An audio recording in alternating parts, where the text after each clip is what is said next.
Station, this is Houston. Are you ready for the event? Houston, I am ready for the event.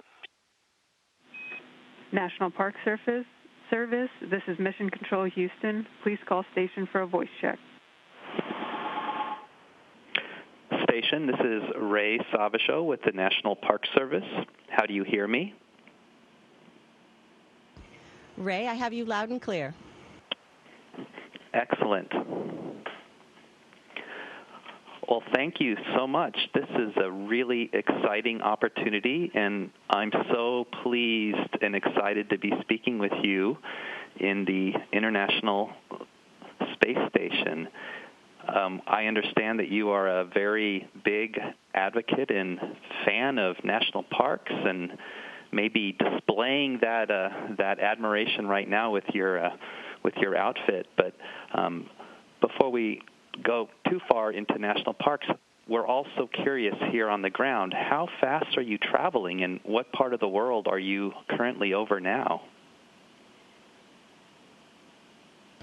Well, the International Space Station travels about 5 miles per second, so that would get us from California to New York in about 10 minutes, and we get all the way around the world in about 90 minutes. Right now, we're over the Atlantic Ocean. I have a mapping program that tells me we just passed over Central America, and we're over the Atlantic Ocean. Wow, that is amazing, and that is quite a rapid speed. Can you describe your mission and what a typical day is like on the International Space Station? Sure. Well, basically there are 7 of us living aboard an orbiting research laboratory in low Earth orbit, and we conduct, during the 6-month stay up here, we'll conduct hundreds of science experiments, and as well as technology demonstrations, as well as basically keeping the space station in working order. So on a given day, we might be hands-on an experiment that's very involved, or we might do something where we're just changing out cartridges for an experiment that's being monitored by investigators on the ground. We also, as I mentioned, we have technology demonstrations that are ongoing, and so those are technologies that help us here on the space station, such as like water reclamation, will also help us in our exploration missions going out to the moon and onto Mars, but technologies that can also be used in remote areas on Earth where maybe folks don't have access to clean water all the time. So that's another example of the kinds of things we do up here, plus maintenance. So on any given day, you might be doing some plumbing or some electrical work or some mechanical work, so it kind of covers a big spectrum.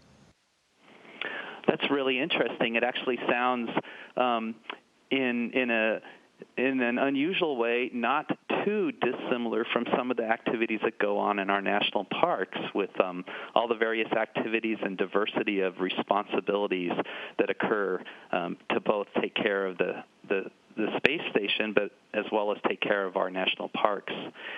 We're so grateful for the photos of parks that you have taken and you've shared from both the Space Shuttle Atlantis as well as from the International Space Station. They provide a truly unique and fascinating view of the national parks. And as you know, the national parks protect amazing landscapes, everything from deserts to high mountains to vast wetlands.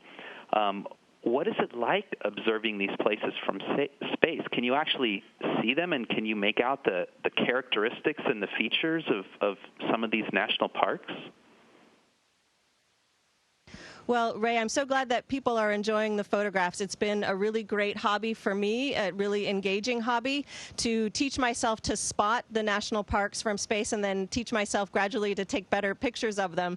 The different parks, of course, they're all different sizes, different kinds of features. But yes, you can absolutely spot the characteristic features from space. Some are very obvious, like the Grand Canyon.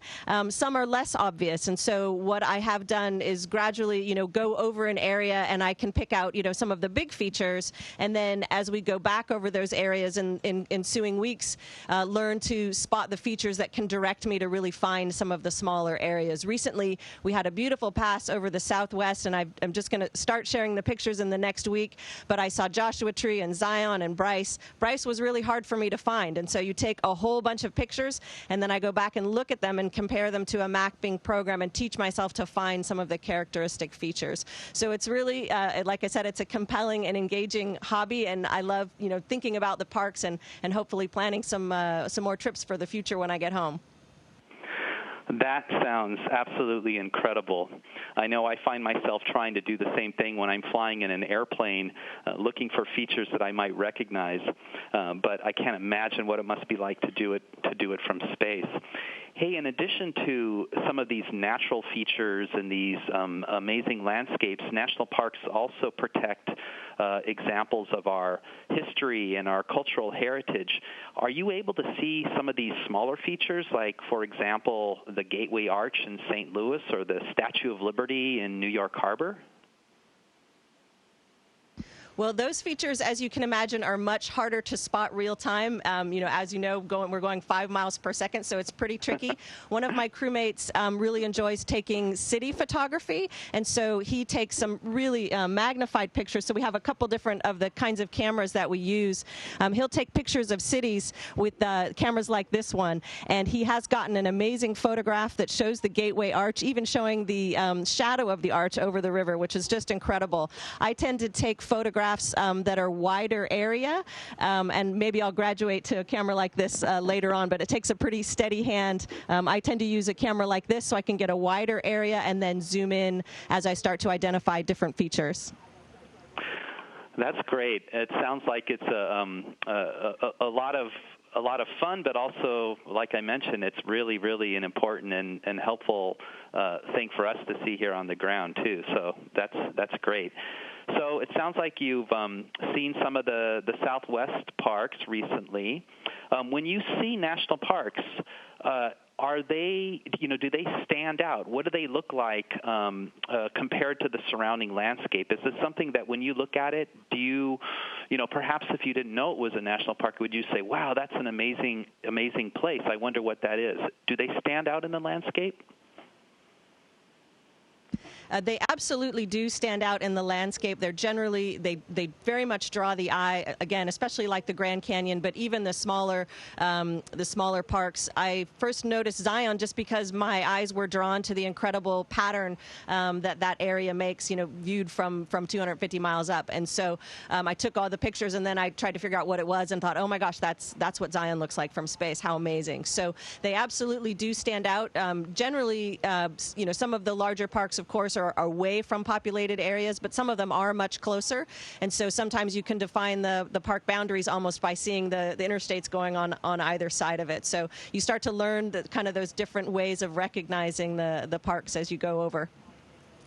Excellent. Yeah, I bet it gives you sort of a vivid display of, in some ways, the importance of having these places set aside so that people can continue to enjoy them long into the future. I wonder also, when you see a park from space, how does that resonate with you for parks you may have visited on the ground? Does it look very different, or are you able to kind of make a connection based on an experience maybe you've had on the ground, or when you're up in space thinking, oh, yeah, I can kind of imagine what it was like when I was at that park? I think it's absolutely all of those things, Ray. There are basically it brings back a lot of great memories for parks that I have been to before, such as Yosemite. My parents taking us there as teenagers and really kind of falling in love with the great outdoors at that point, and knowing that hiking and backpacking and camping was going to be always part of my life. Grand Canyon with my college roommate, Zion with my grad school friends, Yellowstone both in the summer and the winter with my husband. These are amazing, breathtaking places. And the more I see them up here, I have those memories, and also then seeing parks I haven't been to before and thinking, oh wow, that looks amazing. I really want to go there. I want to learn about that environment. That's great. I know certainly when I've visited parks, both as a child and growing up with my family, but even now recently in my work with the National Park Service, one of the incredible things to do in parks, and this is actually one of the most rapidly expanding areas of activity and enjoyment by people visiting parks, is to use parks as a place to see the sky, to use it as a window to the sky, and particularly to the dark sky.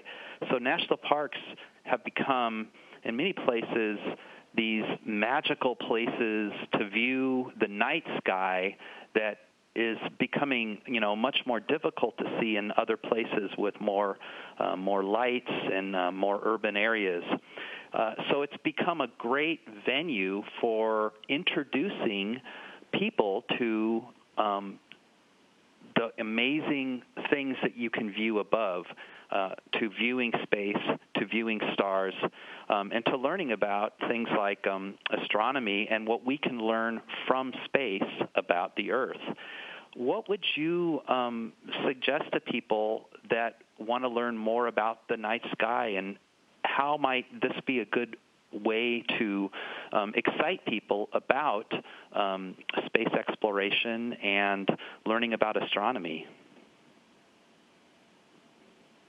Well, I think you're absolutely right, Ray. Looking up at the dark sky from parks, I think a lot of people, when they spend their lives in cities or near populated areas, they have no idea just the sheer numbers of stars that are out there, and other features as well. And you can start to see things that you couldn't imagine when you're out at the parks and in a dark area. So I think, the advice I would give people is follow your curiosity. When you've seen something that astonishes you, make the effort to try to figure out what that is. And so for me, I love learning from books. I love to read books. I get library books all the time, and also museums. If sitting down with a book is not your thing, there are lots of great museums that can start to teach you the basics of astronomy and help you follow your curiosity down some of those paths. And of course, there's tons of online resources. NASA has some great resources. There's a video series called What's Up that kind of tells you what you can see in the night sky that month, and lots of great lesson plans as well for folks that are trying to maybe, for educators who would like to start an astronomy unit with their students. That is great. That sounds like a really amazing partnership and relationship that we in the national parks can have with you up in space, and with NASA to help provide the window from national parks, but then the information and the educational opportunities that people can experience when they're in national parks, looking up at the sky.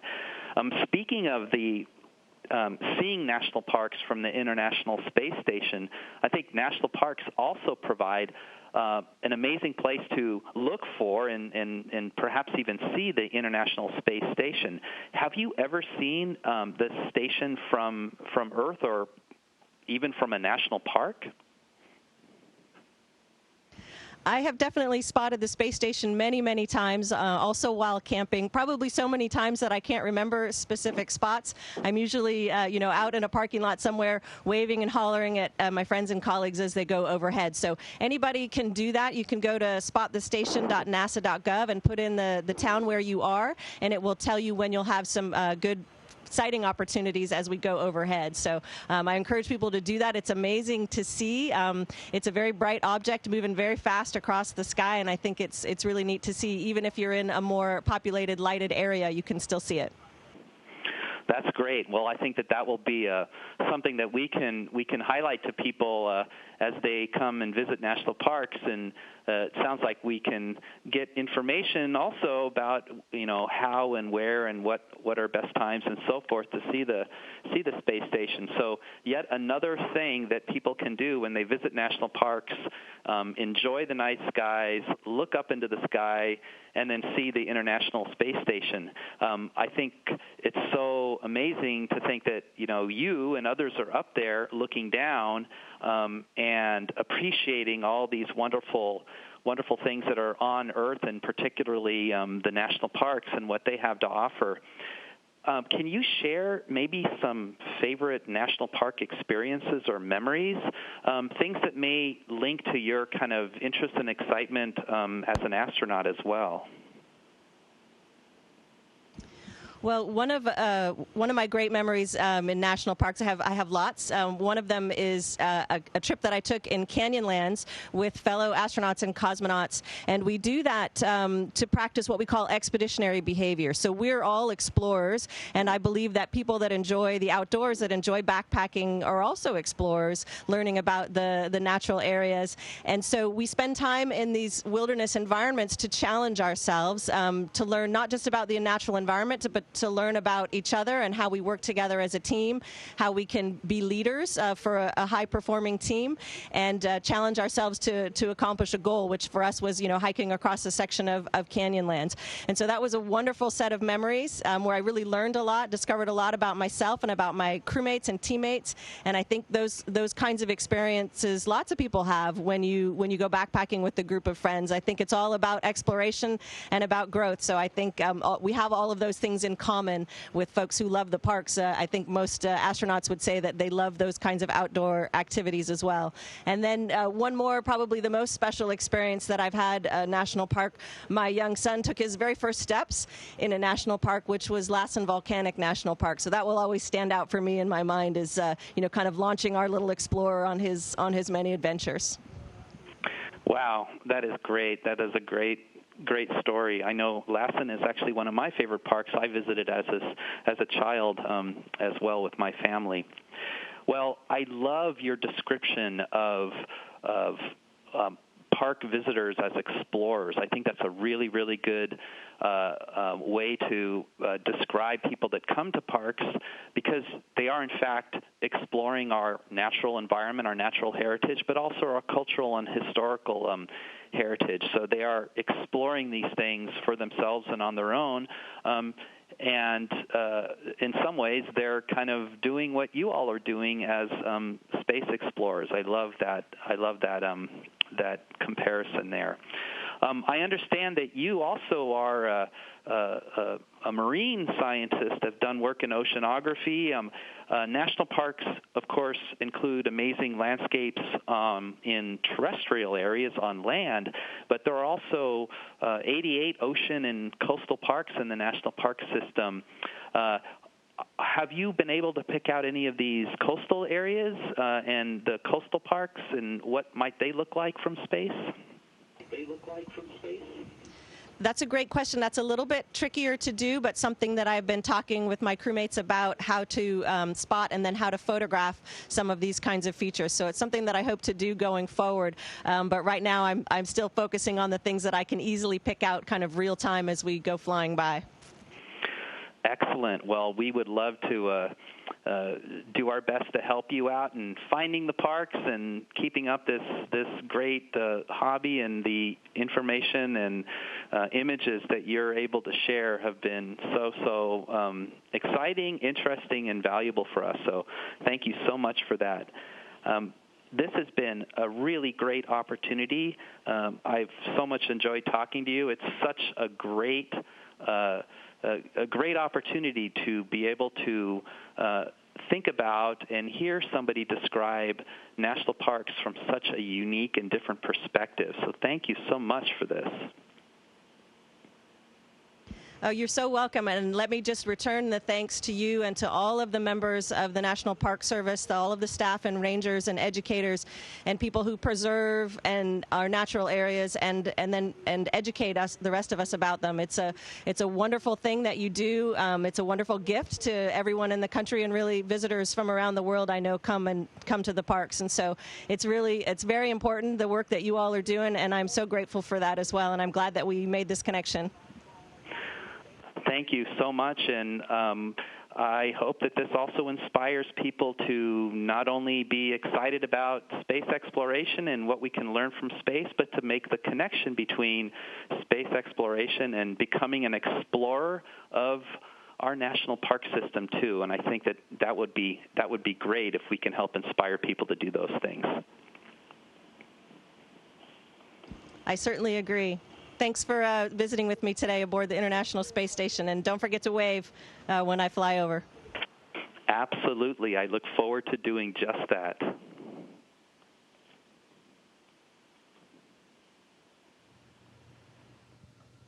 Station, this is Houston ACR. Thank you. That concludes our event. Thank you to all participants from National Park Service Station. We are now resuming operational audio communications.